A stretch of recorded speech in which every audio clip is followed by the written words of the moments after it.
माई। बाबूजी के देखना काहे उनका में इतना टाइम लगाई रे। माई रे बाबूजी के इलाज चलता, तू तो खीर रोटी में बोर के नु खाले रहले ह।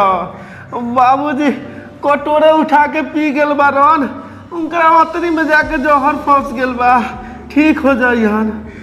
का यदि कोई बाबूजी के खीर ना खाले रहला ना खा देनी कि आज खीर कचौड़ा से खाला ना कि लार चाट के उजर होए पर लागल बारो रे दादा।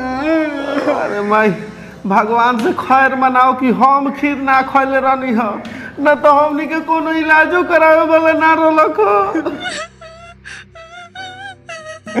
ये भगली झूठो कानू टीट ना चुआवले बाटे। ओकरा पर ध्यान ना दे माई, खाली तोनी ठीक हो जो, ओकरा बाद एकर हम उपाय करतानी। एकरा बाप मतारी के बुला के अब पूरा भरल पंचायत में बेइज्जती करब, एकरा के लात मार के भगाए मोताहा से। खाली तोनी ठीक हो जो, हे भगवान। बाबूजी के देख बगो कि का भेल बाबूजी के। डॉक्टर साहब हमार बाबूजी ठीक भेल? आपके बाबूजी बिल्कुल खतरा से बाहर है, बस एगो सुइया गांठ पर भोंकेंगे, उसके बाद तनातौन हो जाएंगे, उसके बाद लेके जा सकते हैं। ठीक बा डॉक्टर साहब, जल्दी से ना भोंक दिया। ठीक बा।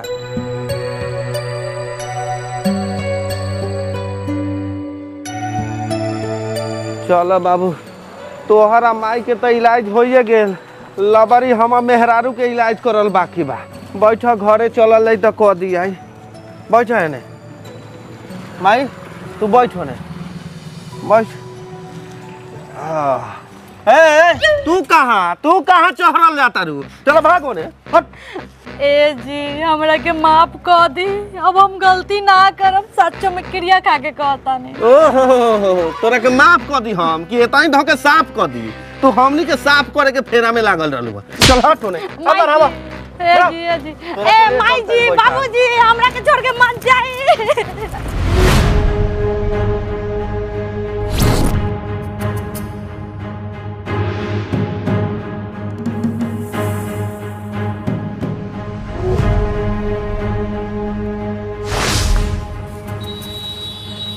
उतर बाबू, चल माई।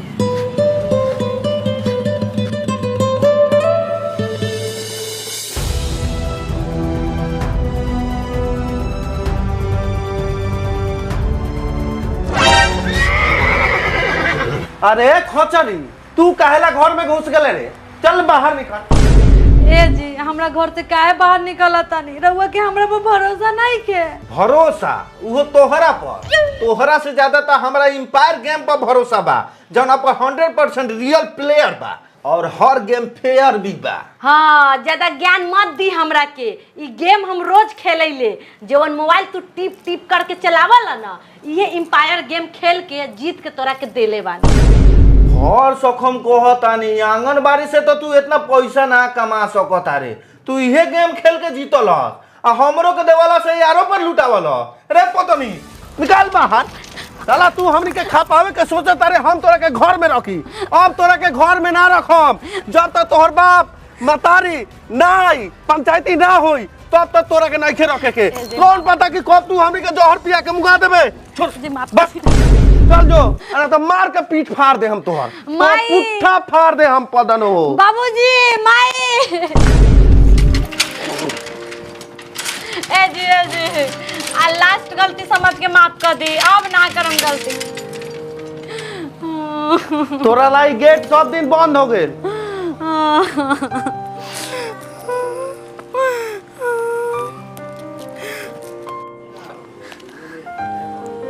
हेलो पापा। हाँ हेलो पापा हमरा घर में सब मार के निकाल देले हवा का? तू जल्दी आवा ना, तुम जोर खा के मर जाए। ना ना तू ऐसा ना करिए, तू रुक, हम अभी आवे तारी। हाँ ठीक बा, जल्दी आबो।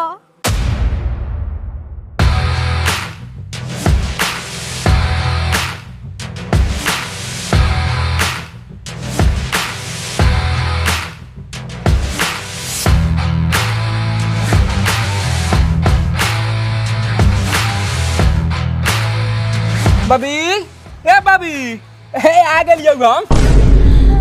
पापा पापा पापा पापा कैसन घरवा में अपन रानी बेटी के बियाह करा देला हो पापा।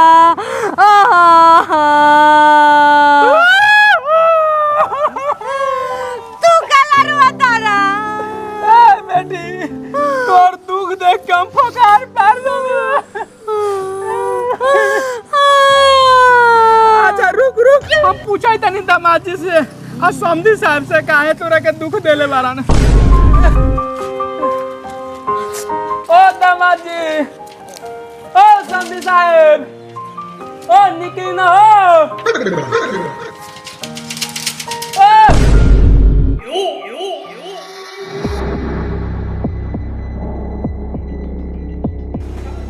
कहाँ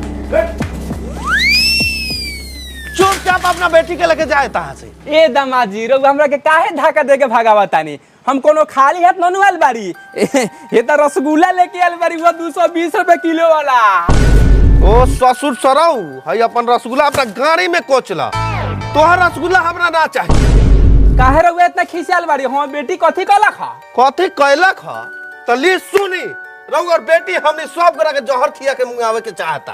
अभी हम अपना बाप मतारी के हॉस्पिटल से इलाज करा के लेके आवता नहीं अपना बेटी के लेके जाए तहाँ से। अच्छा जा दियो दामाजी हमर बेटी अभी नादान बा गलती क देलक हवे एकरा बस ना करी कहिए गलती। सुना ना मारत मारत तोहर देह पर के खाल खींच दे। चुपचाप अपना बेटी के लेके जा हम ना रखन तोरा बेटी के। दामाजी दामाजी दामाजी हम अकेला अलमारी तोरा दुआरी पर त हमरा के अबर समझ के धक्का मारत रह। अगर हमरा गांव के बब्बर मुखिया आग लखलू तो तोरा खानदान के लेके कबर खोद दी। अच्छा तोरा गांव के मुखिया बब्बर बा आ हमरा गांव के मुखिया कोनो रब्बर थोड़े बा कि गुड़देल बना के खेलबो उहो धके रेल दी। अच्छा ठीक बा एकर फैसला बियान पंचायते में होई। देखै तारी कि तू हमरा बेटी के कैसे न रखै तारा। हटा दादा ठीक बा अपना बेटी के टेम्पू से लेके जाता नहीं हमर साइकिल सजार के रख दिया। अरे चला अपन साइकिल लेके जो अपन साइकिल लेके हदरता बेटी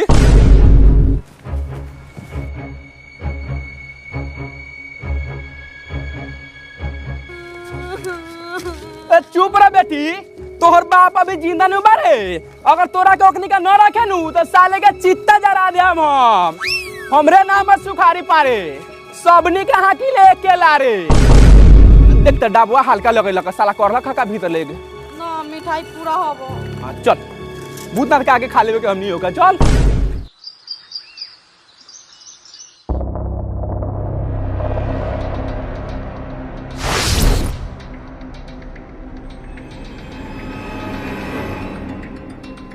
हाँ तो हम ही हैं मुखिया गब्बर।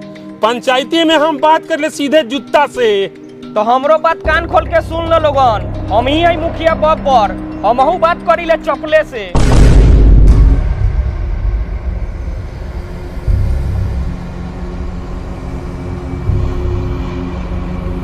हाईली मुखिया जी रहुआ जूता आ हाईली रहुआ चप्पल आ बतियाओ। रे बुर्बक तोरा बुद्धि ना हो का। हमरा कहे के मतलब बा कि पंचायती में जोन हमर बात ना मनले ओकरा के जूता से हम स्वागत करी ले। हम चप्पल से स्वागत करी ले। अच्छा हमरा बुझायल कि रहुआ चप्पल जूता बात करेला मांगतानी ओ चलते लेके आनी मुखिया जी हमरा के माफ कर दिया। चल चल ठीक बा बैठ। अच्छा ये बात बताओ कि पंचायती काला रखल गेल बा। मुखिया जी ई पंचायती एला रखल गेल बा हई हम मेहरारू बिया नु हई मेहरारू हई पतर की खेला नी ई साफ हमरा जिंदगी के तबाह को के रख देले बा। हमरा पूरे खानदान के बर्बाद को देले बा। हमरा बाप मातारी के जानता नी खीर में जहर मिला के खिया देला। शुक्र बनाओ कि वो दिन शनिचर है कि हम बच गए नी न तो लार पादे हम पूरे खानदान खत्म हो जाए। ए बगो आगे के बतवा बोल ना रोवे काहे लगले रे। ए मुखिया जी ई छिनरी के हम खेलबेला बतावा तानी कि हमरा बेटा से का ना करवावेला। ई हमरा बेटा से खाना बनवावेला कपड़ा फिचवावेला घर बाहरवावेला ई अपन गोर घर जतवावेला। खाली हमरा बबुआ से चूतर ना धोआवेला न त ई सब कुछ धोआवेला रे दादा। चुप्पा चुप्पा मुखिया जी ई खेलानी ई पढ़ावे जाले कि छौरा पटावे जाले। 5 साल शादी के हो गेल लेकिन अभी तक खसी पाठी नहीं के भी आयल।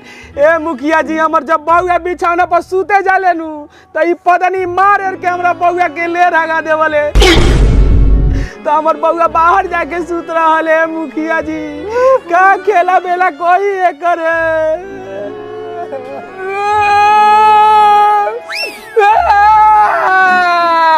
रे बुढ़चो दिकारा तू काहेला रोए लगले रे? तू कोनो हमरा घर के बारे का? गाँव के बानी तक का हो गेल चाचा? तोनी के दुख देख के हमरो रोवाई आ गेल ख।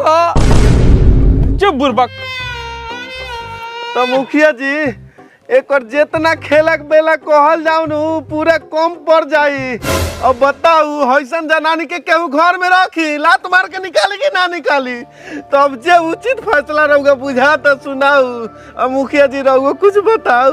तोहनी के तो बनावटी बात हम सुन लेनी, हम अपनो आदमी के बात सुनम तब न उचित फैसला होई। हाँ तो सुनू लेकिन हमनी के बात के बनावटी ना कहूँ, ई दिल के हमनी बयान करो तनी रो रो के का भाई हमनी के दुख दर्द रहुगा का बुझे में मुखिया जी रहुगा भीतर। अरे चुपा चुपा अभी बाने नु हमें लगे गलत ना होए दे हम। तो तोहनी के का दुख परेशानी बा से बतावो। ए बेटी तू अपन दुख दर्द बतावा मुखिया जी से, हम तो बाद में बताबे करब।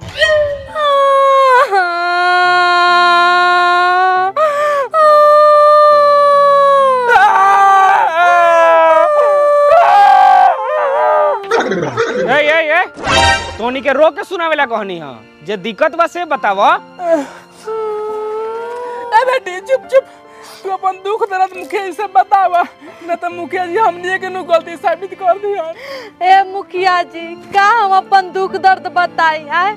एगो हम अबला नारी ई तीनों पर भारी पड़ सकतानी। बताई त रहुआ लोग। अब हम बतावतानी ई तीनों के खेला बेला। सबसे पहले तो अपन मर्द के बतावतानी। ई कोरिया एको काम ना करेला आ दिन भर सुतल रहेला आ चाहेला कि हमहू एकरा साथे सुतल रही। बताई सुतला से काम चली? अगर हम आंगनबाड़ी पढ़ावे ना जाएम तो एकनी सबके पेट कैसे भरी? भूखे मर जाई भूखे। अब बताई सास के कथा बता। तई सास हमर सौतीन बा सौतीन दिन भर हमरा पीछे लागल रहले आ अपने दुनो गोर में तेल लगा के सुतल रहले आ हमरा के न चैन से खाए देवले, न चैन से रहे देवले, न चैन से सूते देवले आ छिनारो आ हमरा के छिनरी कहत रहलक आ अपने गांव भर के बुढ़वा सन से नैन मटका करत रहले। अरे बाप रे बा ए मुखिया जी हई देखा तनी लबड़ी के हमरा पर कैसन लाचर लगावतिया। हम हई बुढ़ारी में नॉन मटका करे वाला भेल बानी। ए चुप। जब तोहनी के बोलले ह त एकनी के बोले गेलक ह। अब एकनी बोलता तो तोहनी काहे बीच में बोलता रे? बोला हो तोहनी। अब ससुर के खेला बिला कही ई हमर ससुर ना देवर बनल रहले।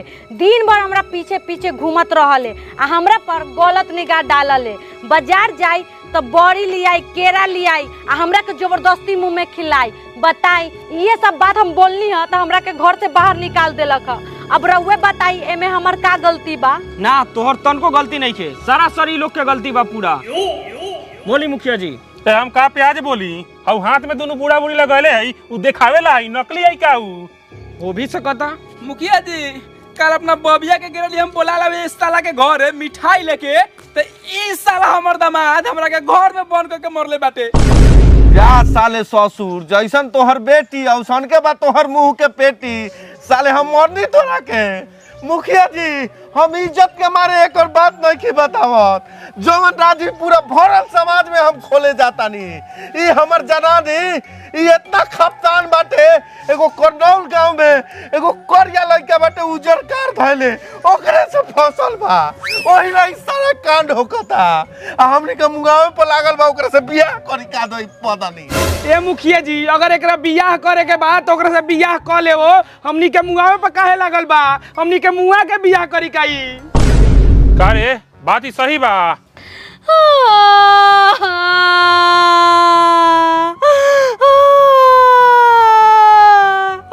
ना मुखिया जी हमरा पर झूठा लांछन लगावता।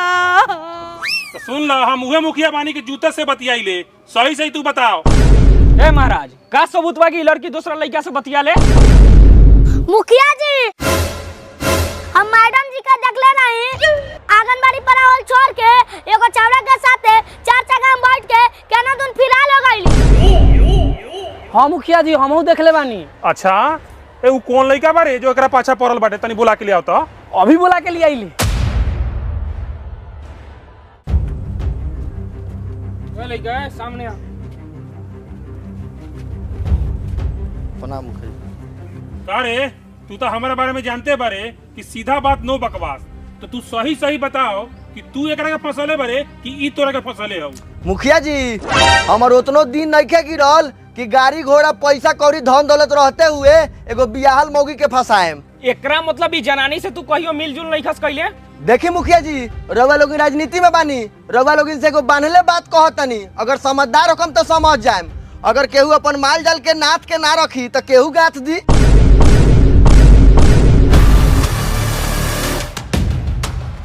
मुखिया जी, ये बात खाली राजनीति के वाला आदमी ना समझी, ये बात का पूरा गांव समझ गेल बा। आ हम एकरा के बहुत अच्छा तरह समझ गेली।